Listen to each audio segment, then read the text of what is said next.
Hi friends, welcome back to my YouTube channel. Chandika ಹೋಮದ ಮುಂದುವರೆದ ಭಾಗ ಆಗಿದೆ. ಸಂಜೆ ಸಮಯ ಇದು. ಇವಾಗ ಕುಂಕುಮಾರ್ಚನೆ, ಸಾಮೂಹಿಕ ಕುಂಕುಮಾರ್ಚನೆಯನ್ನು ಮಾಡಲಾಗ್ತಾ ಇದೆ. ಬನ್ನಿ ಫ್ರೆಂಡ್ಸ್, ಹೇಗಾಯಿತು ಅಂತ ನೋಡ್ಕೊಂಬರೋಣ.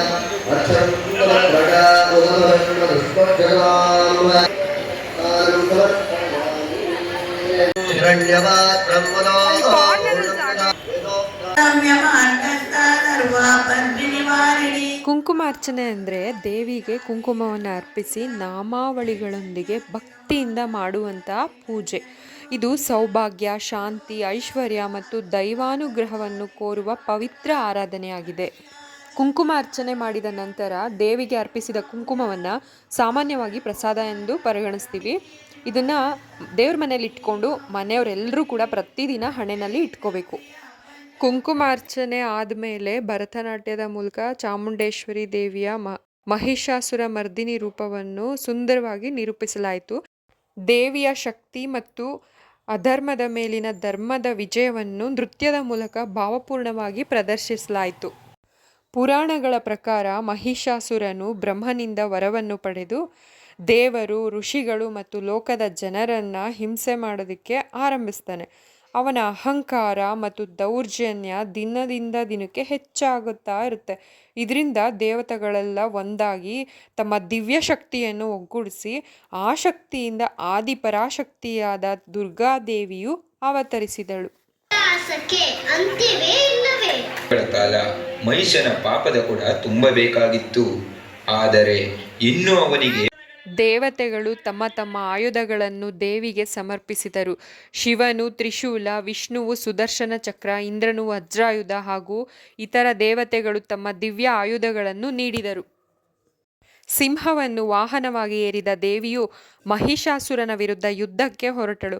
ಹಲವಾರು ದಿನಗಳ ಕಾಲ ಭೀಕರ ಯುದ್ಧ ನಡೆಯಿತು. ಮಹಿಷಾಸುರನು ತನ್ನ ರೂಪವನ್ನು ಎಮ್ಮೆ, ಸಿಂಹ, ಆನೆ ಹಾಗೂ ಅನೇಕ ರೂಪಗಳಿಗೆ ಬದಲಾಯಿಸಿಕೊಂಡು ಹೋರಾಡಿದನು.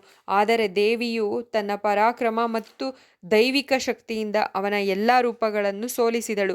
ಕೊನೆಗೆ ಮಹಿಷಾಸುರನು ಎಮ್ಮೆ ರೂಪದಲ್ಲಿದ್ದಾಗ ದೇವಿಯು ತ್ರಿಶೂಲದಿಂದ ಅವನನ್ನು ಸಂಹರಿಸಿದಳು.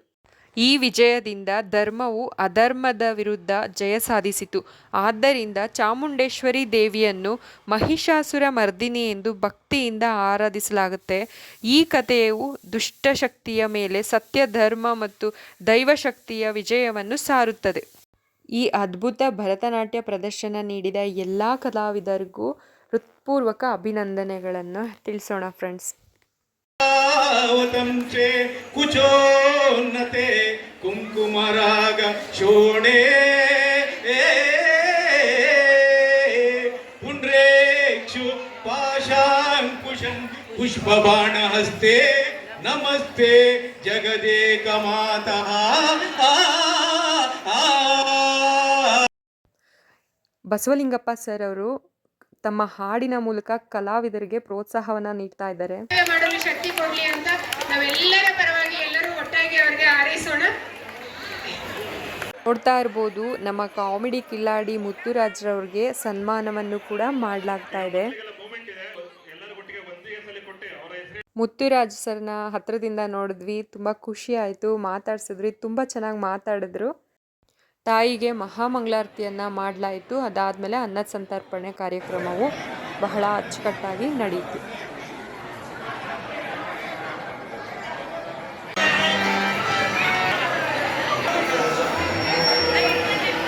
ಊಟ ಎಲ್ಲ ಮುಗಿಸ್ಕೊಂಡು ಬಂದ್ವಿ. ಸಂಗೀತ ಕಚೇರಿ ನಡೀತಾ ಇದೆ ನೋಡಿ ಫ್ರೆಂಡ್ಸ್. ಈ ಒಂದು ಕಾರ್ಯಕ್ರಮ ಸ್ಟಾರ್ಟ್ ಆದಾಗಿಂದನೂ ಎಲ್ಲ ಒಂದು ಸುಂದರ ಕ್ಷಣಗಳನ್ನ ವಿಡಿಯೋ ಮಾಡ್ತಾ ಇದ್ದಾರೆ, ಫೋಟೋ ತೆಗಿತಾ ಇದ್ದಾರೆ. ಅವ್ರನ್ನ ನಾವು ನಮ್ಮ ಕ್ಯಾಮ್ರಾದಿಂದ ಸೆರೆ ಹಿಡಿಯೋಣ ಅಲ್ವಾ ಫ್ರೆಂಡ್ಸ್, ಏನಂತೀರಾ?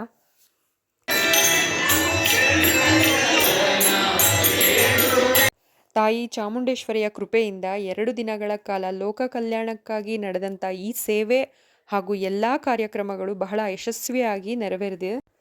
ಚಾಮುಂಡೇಶ್ವರಿ ತಾಯಿಯ ಸೇವೆಯನ್ನು ಮಾಡಲು ನಮ್ಮೆಲ್ಲರಿಗೂ ಅವಕಾಶ ಮಾಡಿಕೊಟ್ಟಂಥ ಲಕ್ಷ್ಮೀಕಾಂತ್ ಸರ್ ಹಾಗೂ ಅವರ ಕುಟುಂಬಕ್ಕೆ ಧನ್ಯವಾದಗಳನ್ನು ತಿಳಿಸೋಣ. ಈ ವ್ಲಾಗ್ ನಿಮಗೆ ಇಷ್ಟ ಆದರೆ ಲೈಕ್ ಮಾಡಿ, ಕಮೆಂಟ್ ಮಾಡಿ, ಶೇರ್ ಮಾಡಿ. Thank you for watching. Take care friends. Bye.